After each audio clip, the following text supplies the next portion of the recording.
apa aja sih proses yang terjadi dalam siklus pengeluaran? Kita berawal dari mana? Atau kita mulai dari mana yang berkaitan dengan pengeluaran ini? Ya. Kalau kemarin yang berkaitan dengan siklus pendapatan, maka kita mulai dari apa? Terkait dengan mengentry pesanan pemasok. Maka untuk siklus pengeluaran, kita akan mulai dari... Halo Sobat Literasi, jumpa lagi bersama saya di channel Bocambeot. Seperti biasa, Bocambeot selalu hadir untuk menyajikan materi-materi yang menarik. Mau tahu materi apa yang disajikan oleh Bocambeot kali ini? Penasaran? Penasaran? Tunggu dulu. Sebelum saya menyajikan materi yang menarik ini, sebaiknya sahabat-sahabat yang belum subscribe silakan subscribe dulu. Dan jangan lupa aktifkan lonceng notifikasinya agar sahabat menjadi orang pertama yang mendapatkan video yang menarik ini. Dan juga sahabat tidak akan ketinggalan video-video menarik lainnya. Oke?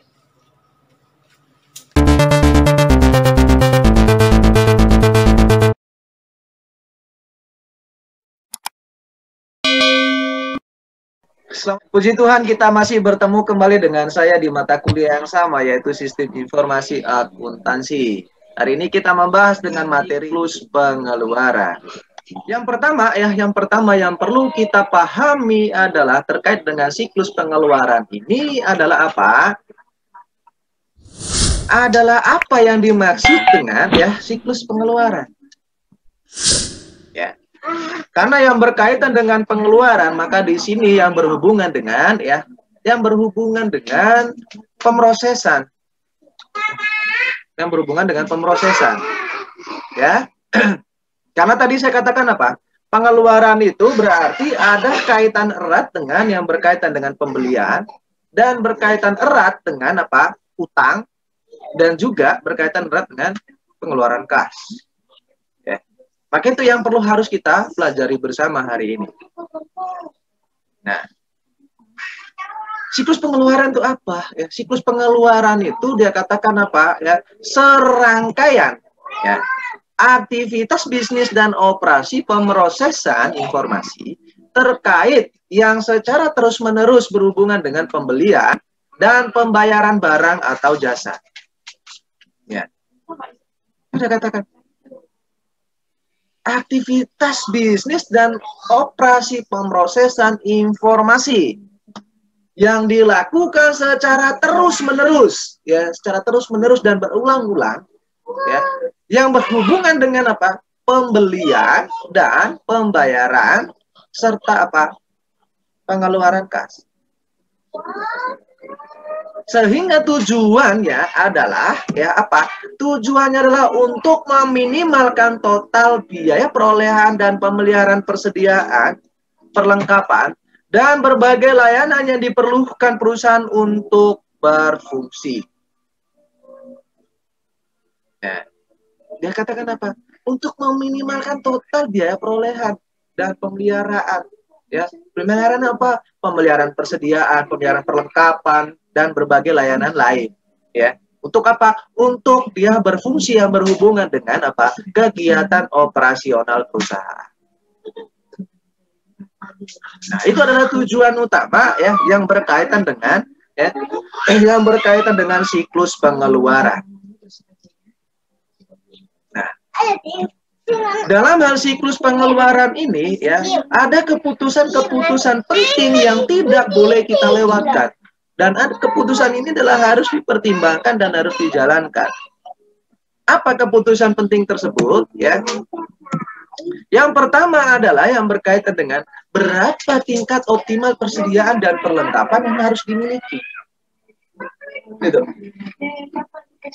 Dia katakan apa? Berapa tingkat optimal persediaan dan perlengkapan yang harus dimiliki. Nah, ini harus diperhatikan. Yang kedua dia katakan apa? Yang kedua dia katakan pemasok manakah yang memberikan kualitas dan layanan terbaik dengan harga terbaik. Oke. Ini harus keputusan ini memang benar-benar dipertimbangkan. Karena yang berkaitan dengan apa? Berkaitan dengan biaya yang dikeluarkan itu harus memberikan manfaat Setiap biaya yang dikeluarkan itu harus memberikan nilai ekonomis. Sehingga dia memberikan keputusan yang perlu dipertimbangkan itu apa? Pemasok manakah yang memberikan kualitas dan layanan terbaik dengan harga yang terbaik? Gitu. Yang berikutnya apa dia katakan? Bagaimana cara organisasi mengkonsolidasi pembelian di lintas unit untuk mendapatkan harga yang optimal? Hal seperti ini juga dia harus pikirkan. Bagaimana kita mengkonsolidasi pembeliannya di lintas unit untuk mendapatkan harga yang optimal? Artinya apa? Artinya di perusahaan itu kan memiliki unit-unit sendiri, ya, atau dinamakan user, ya. Nah, setiap user ini memiliki keinginan tersendiri-sendiri, dan ya keinginan tersebut harus sesuai dengan kebutuhan operasionalnya.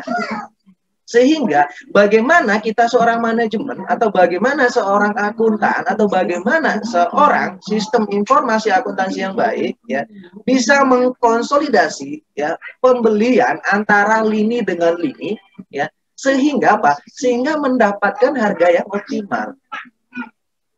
Karena tadi di prinsip yang kedua, keputusan yang kedua dia katakan apa? Pemasok manakah yang memiliki atau memberikan kualitas dan layanan terbaik dengan harga yang terbaik. Gitu. Coba kita lihat keputusan berikutnya. Ya. Keputusan berikutnya katakan bagaimana ya teknologi informasi dapat digunakan untuk meningkatkan baik efisiensi maupun keakuratan fungsi logistik inbound. Ya. Bagaimana teknologi informasi itu bisa memberikan atau meningkatkan ya efisiensi yang berkaitan dengan keakuratan fungsi logistik. Ya, logistik yang masuk itu ya, inbound. Ya, bagaimana gitu kan ya teknologi itu bisa digunakan dengan baik. Yang berikut dia katakan apa? Apakah tersedia cukup kas untuk memanfaatkan diskon yang ditawarkan oleh pemasok? Nah, ini juga penting teman-teman ya. Bukan cuma teman-teman aja yang belanja bulanan yang ingin memanfaatkan diskon. Gitu. Ya. Jangan ya teman-teman aja yang memanfaatkan atau kita semua aja untuk kebutuhan pribadi yang memanfaatkan apa? Memanfaatkan diskon-diskon. Misalnya diskon akhir tahun, diskon hari raya. Ya. Nah, begitu juga ya, begitu juga perusahaan. Dia katakan apa? Ya, apakah kita memiliki ketersediaan kas yang cukup ya agar kita memanfaatkan diskon-diskon yang diberikan oleh pemasok? Karena kembali lagi teman-teman ya, dalam akuntansi perusahaan dagang itu yang berkaitan dengan ada yang namanya syarat kredit. Masih ingat dengan syarat kredit? Mesti dalam faktur pembelian atau maupun faktur penjualan itu selalu ditulis dengan ya sebuah kode atau sebuah isyarat yang itu artinya ada pemberian diskon. Ya.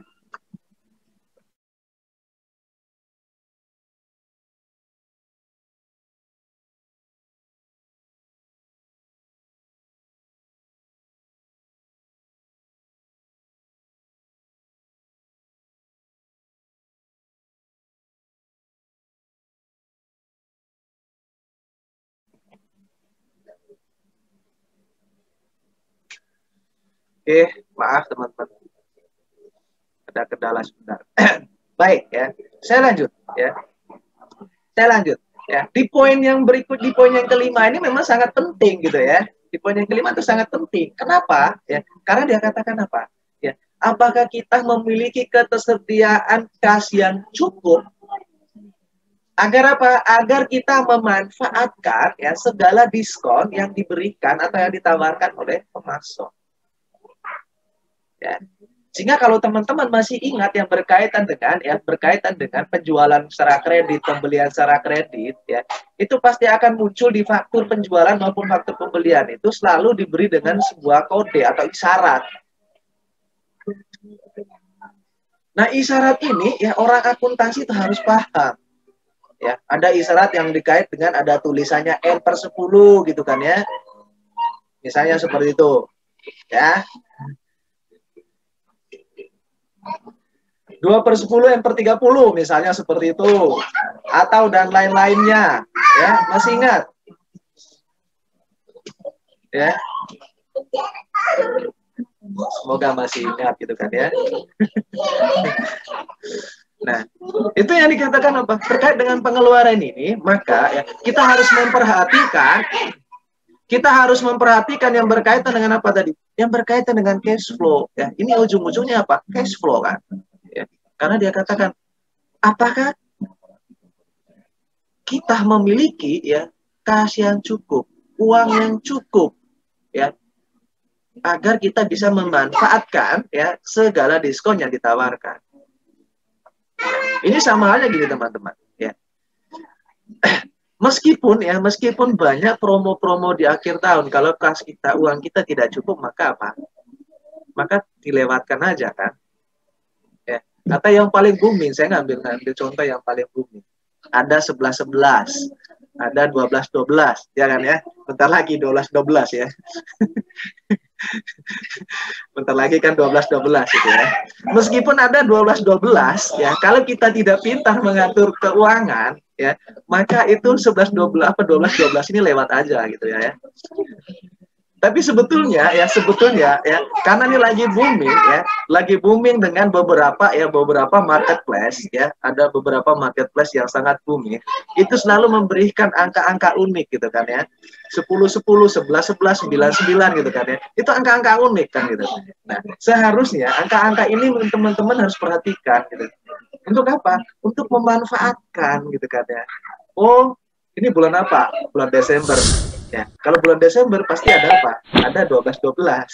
Ya, sehingga di awal bulan itu sudah mikir, oh saya manfaatkan 12-12-nya itu sekian. Gitu.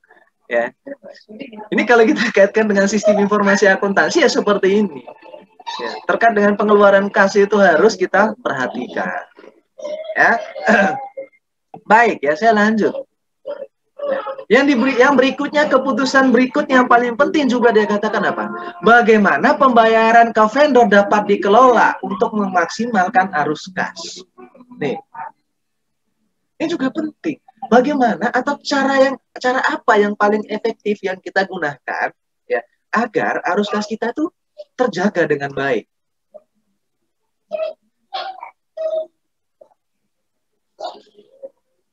Nah, inilah keputusan-keputusan penting yang perlu kita perhatikan, yang perlu kita pertimbangkan yang berkaitan dengan apa? Siklus pengeluaran. Oke. Nah, setelah kita memahami ini teman-teman, ya setelah kita memahami yang berkaitan dengan apa sih keputusan-keputusan yang paling penting yang perlu kita perhatikan, yang berkaitan dengan kita mengeluarkan kas. Maka inilah keputusan penting yang kita perlu perhatikan. Diingat dengan baik-baik. Ya, agar apa? Agar tidak salah melangkah. Kemarin juga ada yang berkaitan dengan siklus pendapatan. Ada keputusan yang perlu kita perhatikan juga, ya. Terkait dengan apa? Salah satu contohnya apa? Memilih apa? Memilih calon pembeli. Ya, itu juga kan harus diperhatikan. Habis itu terkait dengan apa? Batas kredit. Itu harus diperhatikan. Oke ya. Setelah kita memahami terkait dengan ini ya, maka kita lanjut dengan yang berikutnya terkait dengan ya, apa aja sih proses yang terjadi dalam siklus pengeluaran? Kita berawal dari mana? Atau kita mulai dari mana yang berkaitan dengan pengeluaran ini? Ya. Kalau kemarin yang berkaitan dengan siklus pendapatan, maka kita mulai dari apa? Terkait dengan mengentry pesanan pemasok. Maka untuk siklus pengeluaran kita akan mulai dari mana? Dari memesan bahan baku atau perlengkapan ataupun jasa. Ini yang pertama yang perlu kita pahami. Nah, yang berkaitan dengan memesan bahan baku dan perlengkapan, ada hal-hal penting yang perlu kita harus pahami. Ya, ada hal-hal penting yang perlu harus kita pahami yang berkaitan dengan ini. Ya. Hal-hal penting tersebut adalah yang perlu kita perhatikan adalah yang berkaitan dengan apa? Ya, yang berkait dengan mengidentifikasi, ya, mengidentifikasi kapan, ya, kapan dan ya berapa banyak untuk kita membeli. Yang pertama itu dulu, kita mengidentifikasi ya kapan dan berapa banyak yang harus kita beli. Kalau kita mulai dari hal ini yang perlu diperhatikan, maka kembali tadi keputusan di awal itu kan ya. Siapa vendor yang memberikan pelayanan terbaik dengan harga yang terbaik dengan kualitas terbaik. Ataupun yang keputusan yang berikutnya adalah ketersediaan kas untuk memanfaatkan diskon. Atau juga yang kita dipertimbangkan yang berkaitan dengan apa? Cara pembayarannya. Ya. Kan ada juga ya, ada juga yang penjual itu memberikan ya saran pembayaran dengan apa? Semuanya harus cash money gitu kan ya. Harus cash di depan gitu. Ya. Ada yang menggunakan setelah barang diterima 1 minggu kemudian harus melakukan penyelesaian atau dan lain-lain. Itu berbagai macam cara gitu kan ya. Nah, dalam hal yang perlu kita perhatikan tadi yang pertama itu adalah ya mengidentifikasi apa, kapan dan apa berapa banyak yang perlu kita beli ya. Maka teman-teman ya itu harus diperhatikan yang berhubungan dengan apa? Ya, yang berhubungan dengan metode utama yang digunakan ya terkait dengan apa? Terkait dengan pendekatan pembelian. Ya, kita mau melakukan metode apa dalam melakukan pembelian?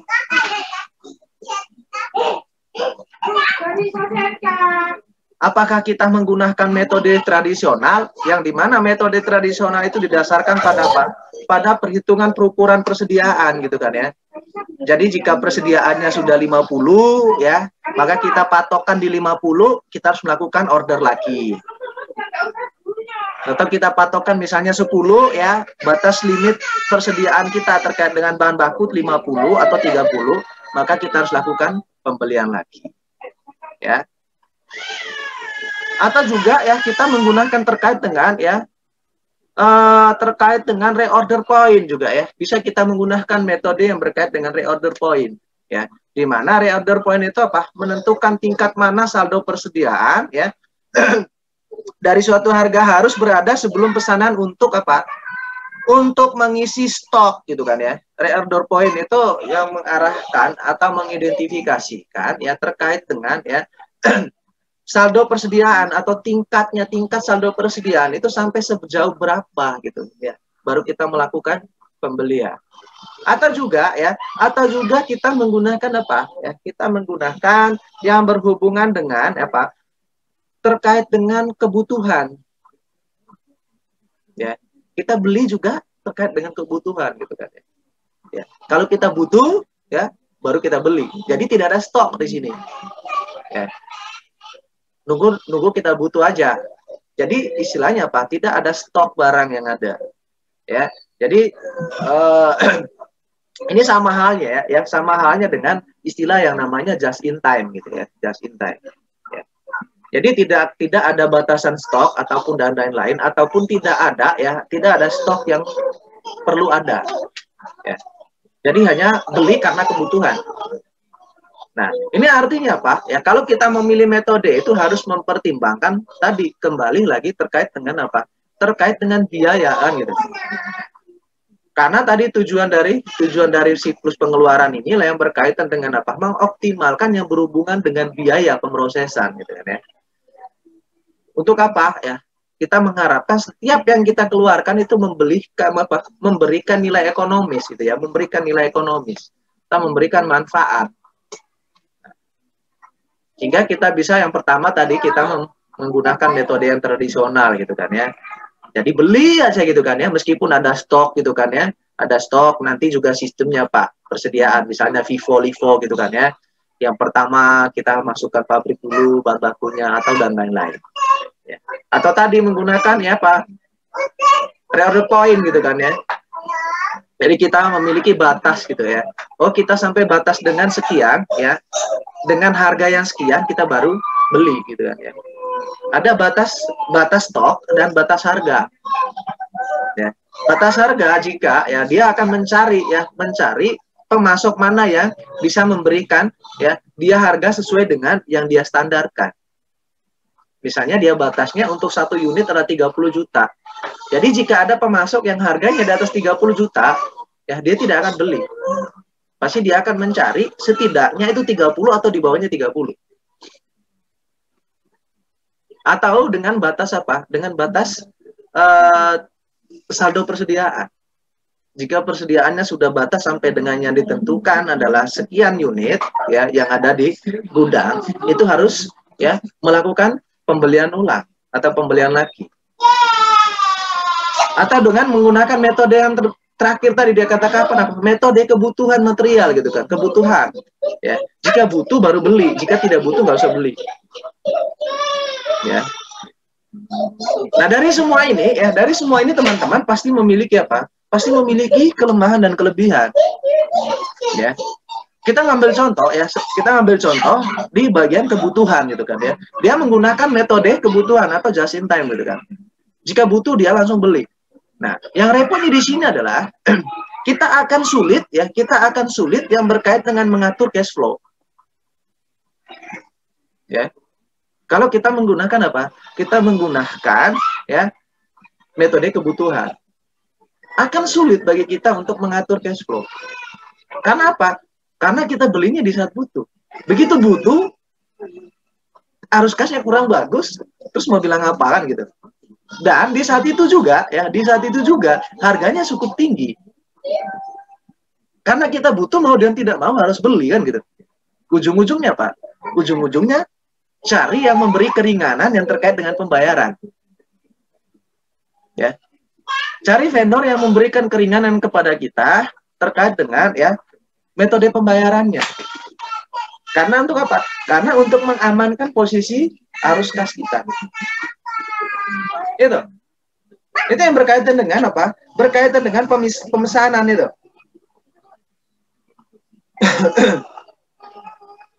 Nah, yang kedua teman-teman, yang terkait dengan penerimaan bahan baku. Di sistem kedua, setelah kita pesan, maka ada penerimaan kan ya. Maka ada penerimaan. Nah, pada penerimaan di sini ya, pada penerimaan itu ya, maka yang berkaitan dengan apa? Ya, yang berkaitan dengan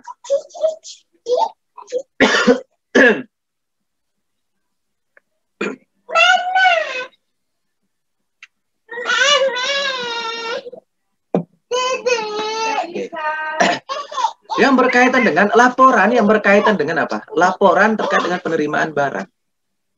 Nah, yang dimana ya terkait dengan penerimaan, laporan penerimaan itu merupakan sebuah dokumen yang mencatat ya, yang mencatat secara detail dan secara terperinci. Ya, secara detail dan secara terperinci yang berkaitan dengan berapa barang yang diterima, harganya berapa per unitnya, dan bagaimana sistem pembayarannya. Nah, catatan-catatan ini harus diperhatikan dan harus didokumentasikan dengan baik. Ya. Mulai dari nominal, ya, nominal per unitnya, habis itu tanggalnya itu, ya, tanggal pembayaran, tanggal penerimaan, habis itu nomor pesanannya juga harus diperhatikan, habis itu petugas yang menerima, ini terkait dengan SDM ya, petugas yang menerimanya itu siapa, itu harus diperhatikan. Karena sebetulnya adalah apa? Sebetulnya pada penerimaan ini fokusnya sudah pada internal. Ya. Kalau memesan ini yang memang benar-benar mempertimbangkan terkait dengan keputusan-keputusan tadi. Ya. Mulai dari pemilihan pemasoknya, karena yang berkaitan dengan harga. Ya. Pemilihan pemasok itu nggak susah. Ya. Pemilihan pemasok itu susah. Ya. Pemasok mana? Karena apa? Kita harus memiliki kriteria. Pemasok mana yang sesuai dengan kriteria kita. Baik mulai dari kualitas barang, harga, cara pembayaran, dan lain sebagainya itu harus dipertimbangkan. Kalau di penerimaan ini adalah fokusnya sudah di internal, yang berkaitan dengan apa tadi? Yang berkaitan dokumen-dokumen ya, yang dicatat secara ringkas yang berhubungan dengan tanggal penerimaannya kapan, ya, siapa nama vendornya, siapa yang menerima, berapa jumlah yang diterima, berapa nilai per unitnya, ya. Itu. Nah, lalu yang berikutnya adalah terkait dengan persetujuan faktur pemasok.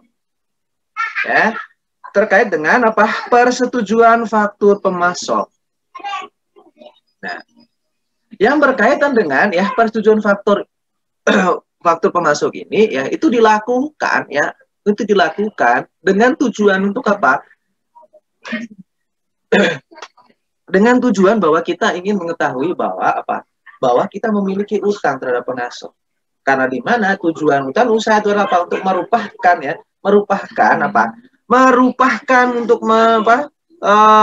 mensahkan ya. Jadi persetujuan faktur itu mensahkan bahwa ya kita ya telah menerima dan menyetujui ya, harga tanggal pembayaran yang sudah disampaikan oleh pemasok.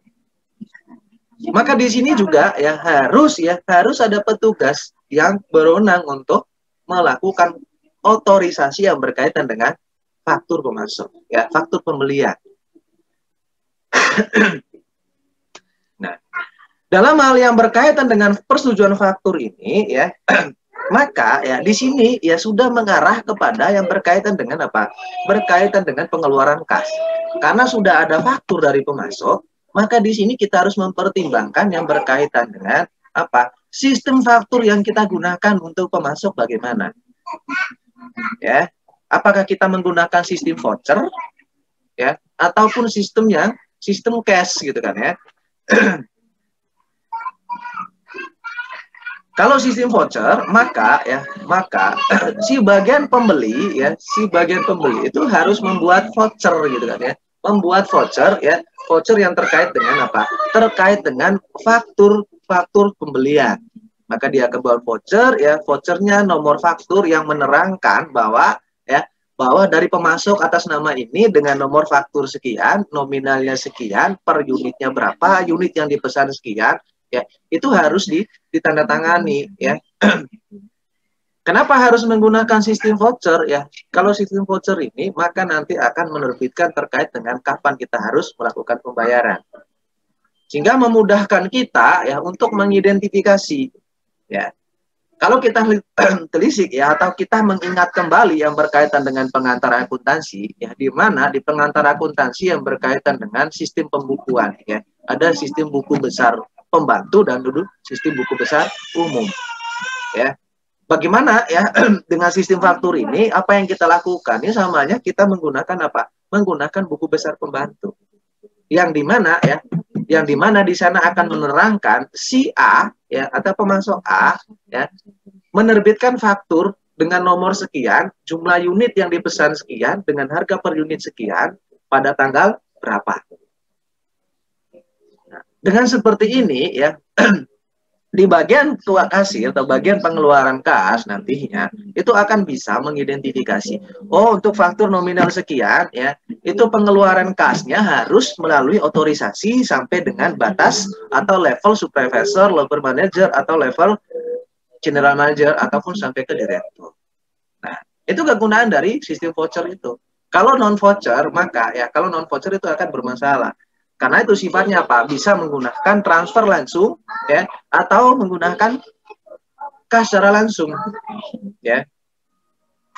Kalau non voucher 2 hari setelah penerimaan barang ya, jika tidak ada tanggapan terkait dengan barang tersebut dianggap semua setuju, maka harus melakukan pembayaran.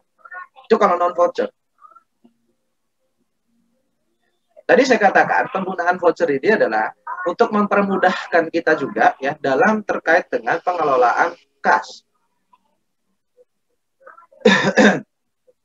Nah, setelah kita melakukan persetujuan voucher ya faktur ini ya, persetujuan faktur pemasok ya yang tadi kita menggunakan sistem voucher atau non voucher, maka kita langkah berikutnya adalah yang berhubungan dengan pengeluaran kas. Ya, langkah berikutnya apa? Terkait dengan pengeluaran kas, ya. Nah, Yang berkait dengan pengeluaran kas ini, maka kembali kepada dokumen-dokumen yang berkait dengan apa? Dokumen yang berkaitan dengan pesanan, dokumen penerimaan. Habis itu sampai kepada dokumen persetujuan. Ya. Yang di atas ini adalah sudah sebagai pendukung. Yang utamanya adalah kalau sudah proses di pengeluaran kas, yang utamanya itu adalah di bagian persetujuan faktur pemasok. Yang dokumen yang berkaitan dengan memesan dan penerimaan itu adalah dokumen pendukung. Tapi dokumen utama untuk pengeluaran kas itu adalah berhubungan dengan faktur itu, persetujuan faktur. Karena di mana dia katakan apa? Kasir itu harus menyetujui ya faktur dari pemasok. Ya. Habis itu terkait dengan ya gabungan dari faktur vendor, dokumen pendukungnya disebut ya, itu harus dibuat dalam sebuah vendor misalnya ya. Satu vendor ada berbagai macam faktur. Karena apa? Karena terkait dengan jenis barangnya berbeda. Ya. Jika jenis barangnya berbeda, ya maka kita kembali. Apakah itu pembayarnya itu kembali kemarin? Ya, apakah pembayarnya itu berdasarkan sistem faktur? Ya. Jadi faktur satu bayar dulu ya, atau ya digabung gitu kan ya. Kalau misalnya digabung itu namanya bundle voucher. Kalau bundle itu berarti kan gabung, maka ya kita akan mengeluarkan kas itu dari totalan faktur-faktur yang sudah dihitung. Misalnya ada 10, maka kita harus total ya berapa. Sehingga itu terkait dengan penerbitan apa? Misalnya penerbitan cek dan BG atau penerbitan faktur pengeluaran voucher pengeluaran kas.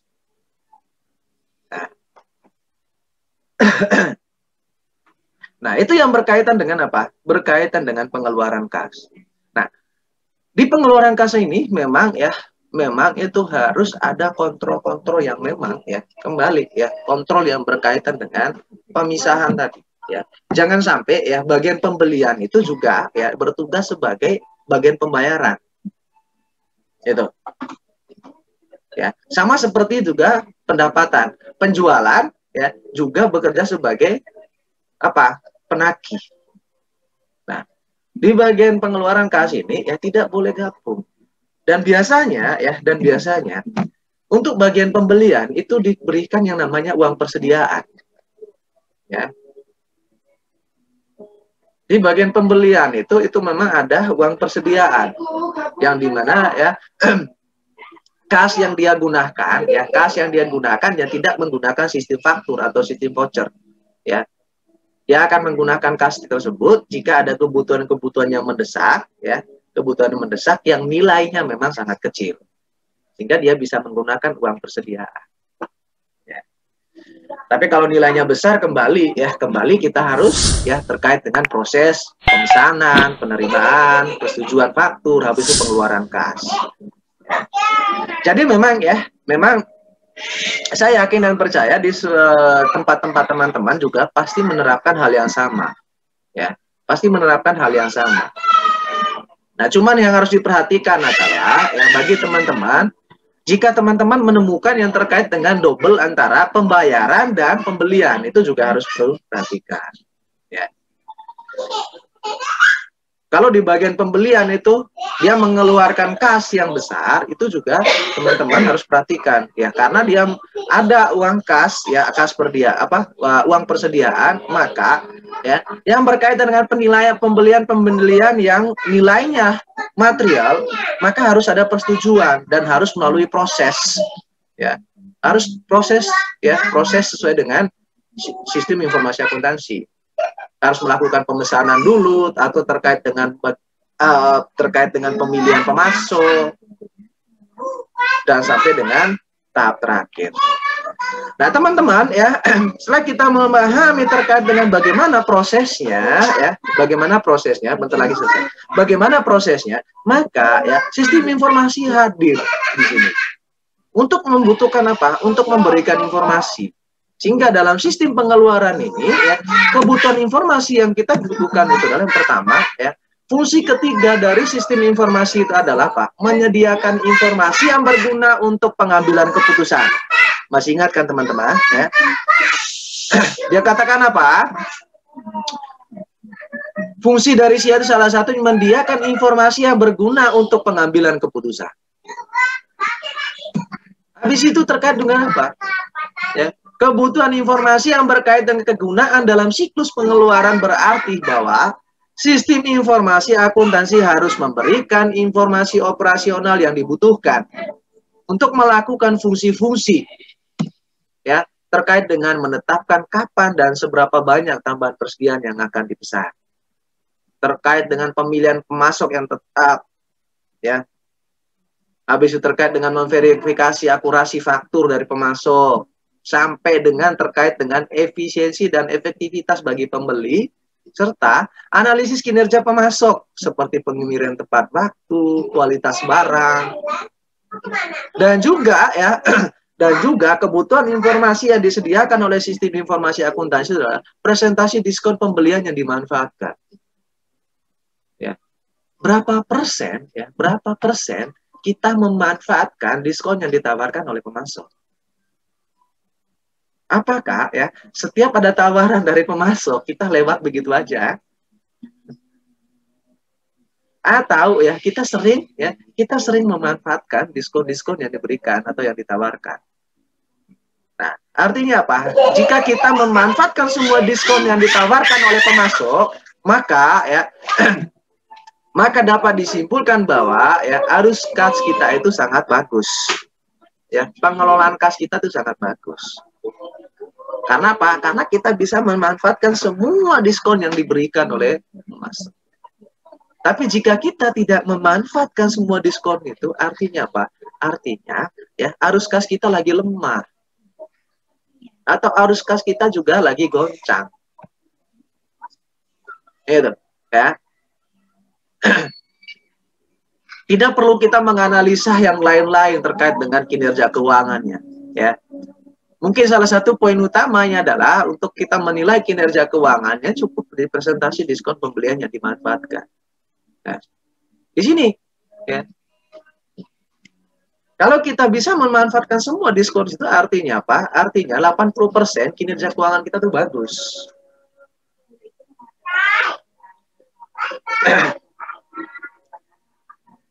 Nah, yang berikutnya adalah terkait dengan ya dalam siklus pengeluaran ini maka ya tidak terlepas dari harus adanya pengendalian. Maka ya harus ada tujuan pengendalian utamanya. Ya di mana adalah fungsi sistem informasi akuntansi adalah untuk memberikan pengendalian yang cukup untuk memastikan bahwa tujuannya itu dapat terpenuhi yang berhubungan dengan transaksi diotorisasi dengan tepat. Transaksi dicatat dengan valid. Ya, valid, otorisasi transaksi dicatat. Jadi kalau sudah valid, ya, otorisasinya itu harus dicatat gitu kan ya. Transaksi dicatat secara akurat. Yang terus berikutnya ada apa? Ya, aset diamankan dari kehilangan atau pencurian. Dan yang terakhir yang berkait dengan apa? Ya, aktivitas bisnis dilakukan secara efisien dan efektif. Nah, karena itu adalah tujuan dari sistem informasi akuntansi untuk mengendalikan semua ya yang berkaitan dengan apa? Yang berkaitan dengan pengeluaran maupun pemasukan. Oke teman-teman ya. Terakhir yang berhubungan dengan ancaman dan bagaimana proses pengendaliannya. Ya. Saya kan tidak menjelaskan semuanya, ya. Saya akan menjelaskan beberapa hal yang penting aja. Ya. Terkait yang pertama adalah mencegah kehabisan atau kelebihan persediaan. Nah, ini juga ya, ancaman itu kita harus bisa ya tahu, ya. Jangan sampai persediaan kita habis dan lebih. Ya. Habis itu terkait dengan menerima barang yang tidak dipesan. Nah, kadang ya kita tidak pesan barangnya dikirim. Ya. Karena apa? Mungkin karena keterbiasaan. Habis itu membuat kesalahan dalam perhitungan. Nah, bagaimana proses pengendalian yang terjadi atas ancaman-ancaman tersebut? Ya, harus sistem pengendalian persediaan, analisis kinerja pemasok, persetujuan permintaan pembelian, habis itu konsultasi daftar harga, pengendalian anggaran, ya, sampai dengan ya cek ulang akurasi faktur dan pembatalan pengepakan pocong. Inilah kurang lebih ya terkait dengan proses bagaimana kita mengendalikan atas ancaman-ancaman yang berhubungan dengan sistem pengeluaran. Ya.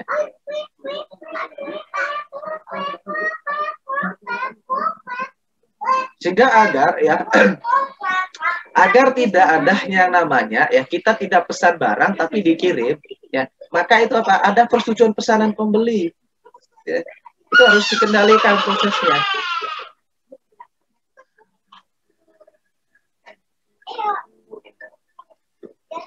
Baik, saya ucapkan terima kasih banyak telah menonton video ini. Semoga video pembelajaran ini memberikan manfaat yang berguna bagi teman-teman semua. Saya akhiri, assalamualaikum warahmatullahi wabarakatuh.